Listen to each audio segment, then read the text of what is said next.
दिनैनि बे गा 36थि जा नेशनेल डेमोक्रेटिक फ्रन्ट अफ बर'लेण्डनि मुंख्लं सान बे मुंख्लं सानाव गिबि मुंख्लं बिबांबुरगोरानिसिम लोगोसे बिथांजों लोगोसे जेसेबां बर' हारिनि थाखाय गावबा गाव जिउखौ दान होबाय बिथांमोननिसिम आंनि खुलुमनाय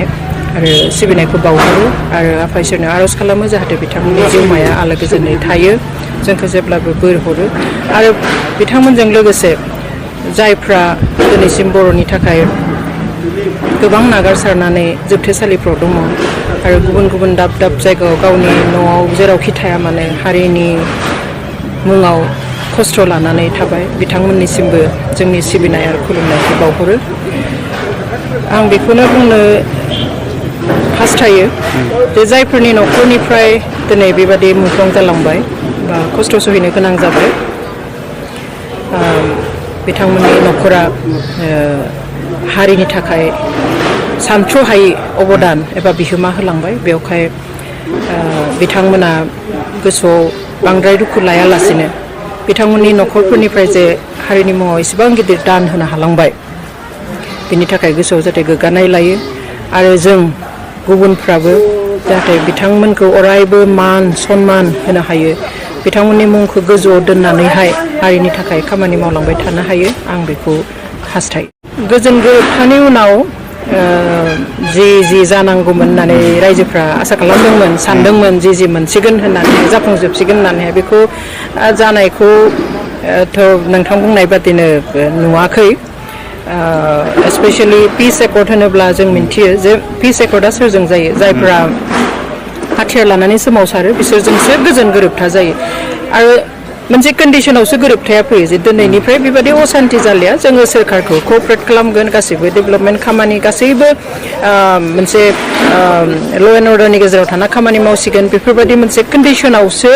एग्रिमेन्टआव फैयो बेनिफ्राय एकर्ड जायो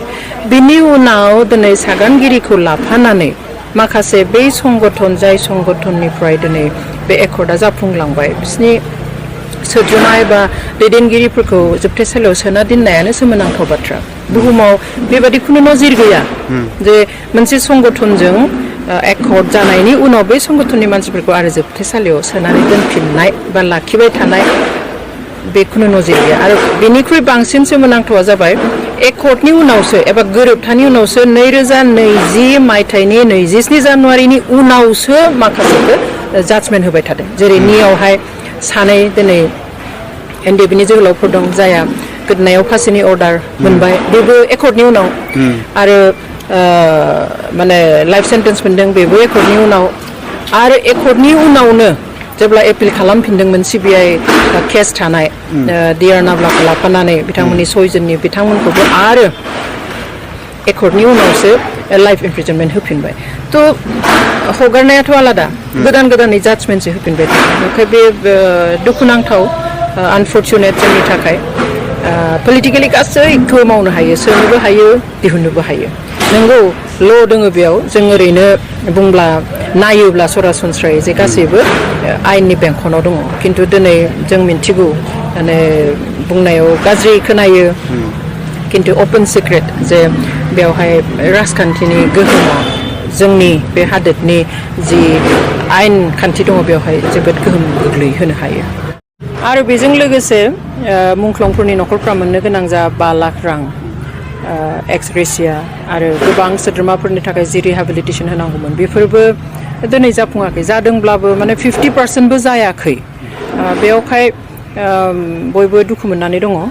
आरो बेखौ मावनांगौआ जोंनि सोरखारनि दायित्व जायफ्रा बिबानाव दङ आं बेखौ सानो लोगोसे गोजोननि खोथाखौथ' आरो गोजोना खुगाजों बुंनाय खोथा नङा गोजोन फैबाय होननानैनो जोङो गोजोन लाबोनो हाया गोजोननि परिबेस फैनांगोन गोजोनखौ साफ्रोमबो जोंनि बे BTC हालामनि साफ्रोमबो नोगोरारिया मोनदांनो हानांगोन अनुभब खालामनो मोननांगोन फिल खालामनो हानांगोन जे गोजोना फैबाय अब्लासो नंगुबै गोजोना फैगोन बेवहाय खुगाजों बुंनाय आरो नंगुबै रायजो राजाया मोनमारनाय गोजोननि गेजेराव गोबां फाराग दङ